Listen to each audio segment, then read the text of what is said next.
Hey everybody, hope you're doing well today. I wanted to talk for a moment about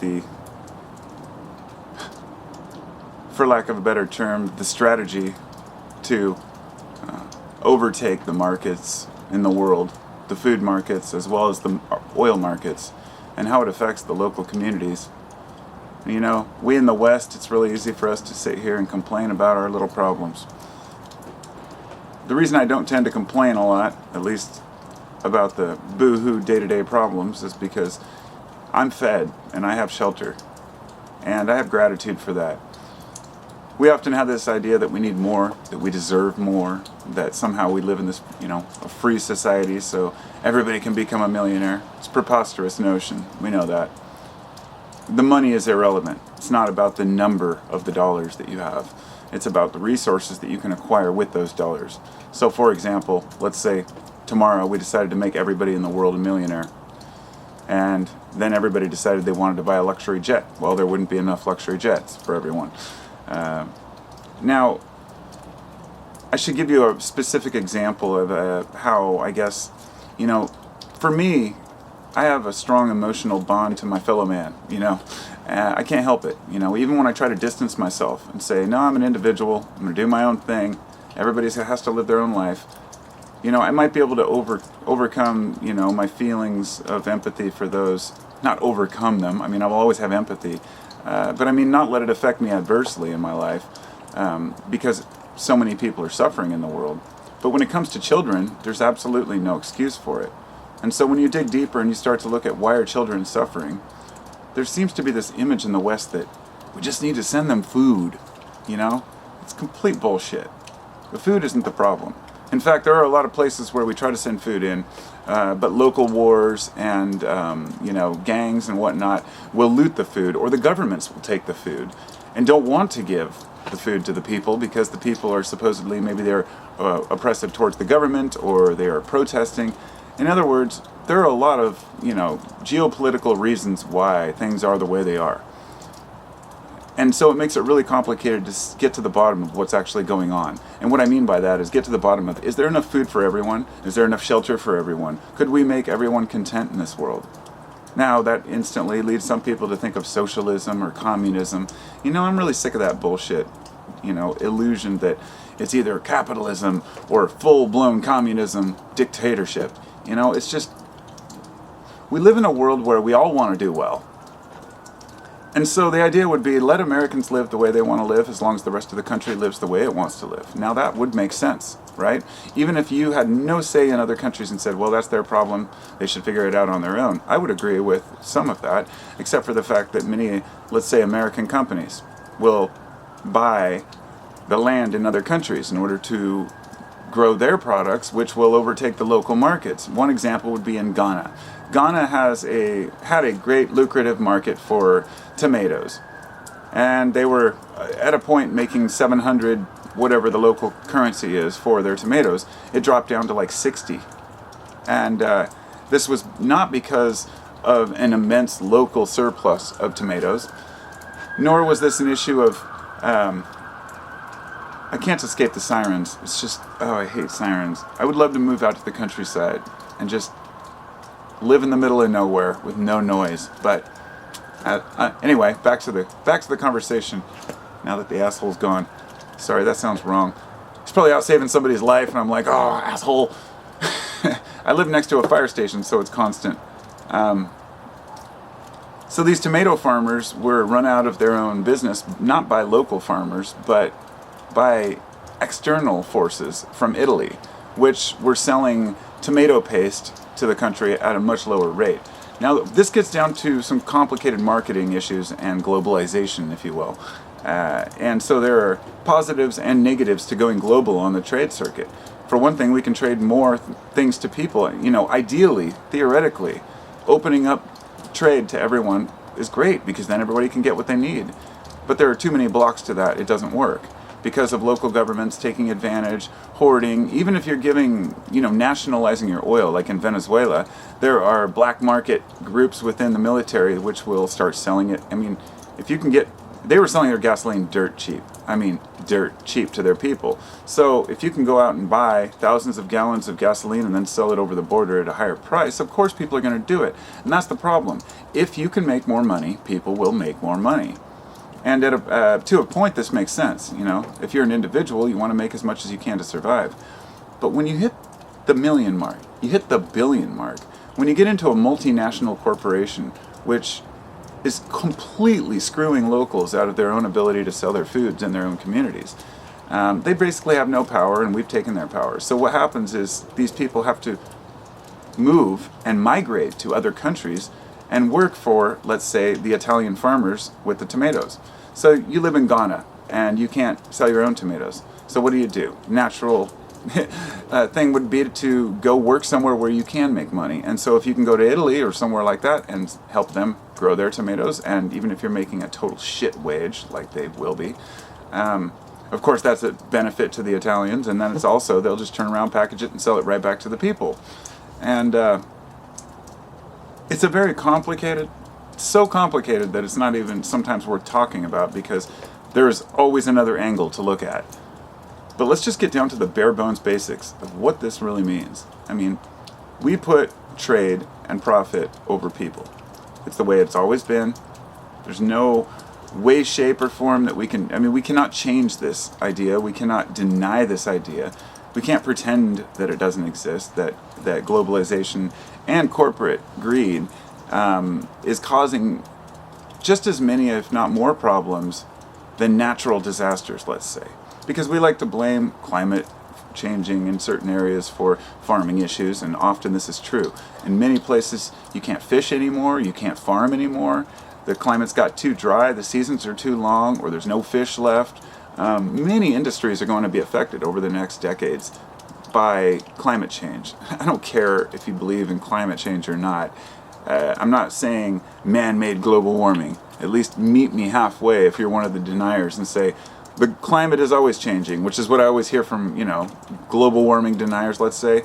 Fine, the climate is always changing, and it's going to continue changing. And because of this, areas that, regardless of the reason, areas that now grow food will not grow food in 20 years. That's just obviously been proven true over and over again. Desertification takes over. This means that there will be other climates where we can grow food, perhaps, but it's going to take time to establish new farms. We end up cutting down forests in order to plant these farms, and then we cut down forests for raising cattle. We have a huge issue with feeding the world, but also with just basically taking care of one another. And so when you get rid of all the bullshit, I should say all of the numbers, because when you talk about money and exchange rates, inflation, all of this is really complicated and way overly complicated to the main point of the issue, which is this. We have so many people on Earth. Can we feed them all? Can we take care of one another? If more people were inspired to grow their own food, something that simple. If even say I live in the United States, if the U.S. government, started a farming program for local communities and said, look, we're going to pass a federal law that says anybody who wants to grow gardens in their yard can, and maybe even give grants to communities that grow a lot of food for their communities. Now this may sound silly on the outside, but really hear me out. If you were to give grants or, at least some sort of a tax break, let's say, you don't even have to give money to these communities, but say give them a tax break on their local governments if they're able to grow food, which means not as much food has to be shipped into their local communities, right? It seems trivial. In the big picture, this would actually change a lot of the way that we interact with our food, the way that we interact with each other, having local community gardens. And I've had this dream of the fence behind me, just like so many others in neighborhoods, eventually being removed, saying, why are we wasting this space? You run a strip garden behind every house. People want their privacy, I get that. You don't even have to remove the fences, but what I mean is if everyone were to plant gardens in their yards, even a small one, and I've got a pretty decent sized one here because I dug up like a third of my yard, but even then I still, I want to maximize it, utilize it, and really, it seems futile to grow a few vegetables is what I'm saying. But if an entire community is doing it, Everybody can get what they need and trade. And in a lot of these, a lot of third world countries, this is still going on. Local trade, farmers markets that are the only way that they can eat. Not just a farmer's market as some novelty downtown New York or Portland where people can go and say, oh, I get exotic foods or organic vegetables, but this is the only food that we can get. The problem is these farmers can't get anything for their, products in a lot of these areas because of external foods coming in. And so this is making, let's say, a marginal profit for the other country. It's like you have migrant labor, you grow tons of vegetables, rice, foods, beans, whatever it might be. Then you package them up and you ship them off to another country where you can sell them back to the people whose labor you used. It's a horrible design when you look at it globally. But it makes complete sense when you look at it through a corporate lens. Out of sight, out of mind. Come on and work for me, and I'm not going to worry about where you're coming from or who's getting fucked over by. I was trying not to cuss in this one. Who's getting screwed over by the policies that are enacted by corporations, by governments. And what happens is a lot of these countries get really desperate and destitute. And what happens when you get desperate and destitute? Well, you do anything you can to survive. And this is why governments go completely, rogue and make horrible choices of, financial and otherwise.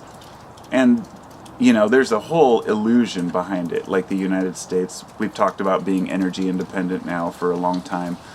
Really, this is complete nonsense. The United States is not energy independent. We'll never have enough oil for our needs. But by saying that, we're manipulating world oil prices. It's a continual game back and forth.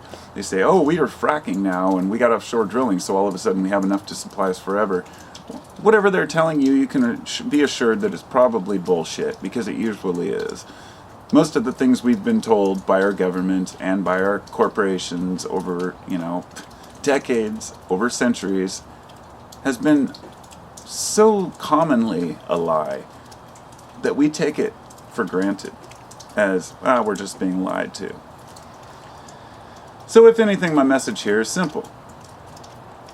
All these things are complicated, and we don't know how to deal with them. Where we should really be looking is, can we take care of each other? Can we take care of the children who are suffering? If you watch some of what children go through to get to school, something that simple. I think there was a series about dangerous roads to school. I think it's on YouTube. It was one of those. It was a well-done documentary, several different ones. But these kids who every single day get up before dawn, cook their brothers and sisters breakfast because their parents are off in another country trying to make money to send home. And then these kids walk to school like 3 hours or more, 4 hours, get to school for a few hours, then have to walk all the way back home, getting there right at dark, then cooking dinner, going to bed, doing it all over again. That's dedication, because they're told an education is what's important. And quite often that's true. It's their only choice. The only chance they have of getting out is knowing things. It seems so granted to us in the West. Those of you who even went to even made it to middle school, have a basic understanding of your language, of your community, your surroundings, and you're taken care of. Imagine living in the mountains and not having that option. Not knowing how to write or speak properly, not having any trades. So your only option is to have a trade or to have an education, which are kind of, they're not mutually exclusive, but for me, when I was younger, I was a carpenter, so I was lucky, but, then I messed my back up, and I'm not able to do that anymore.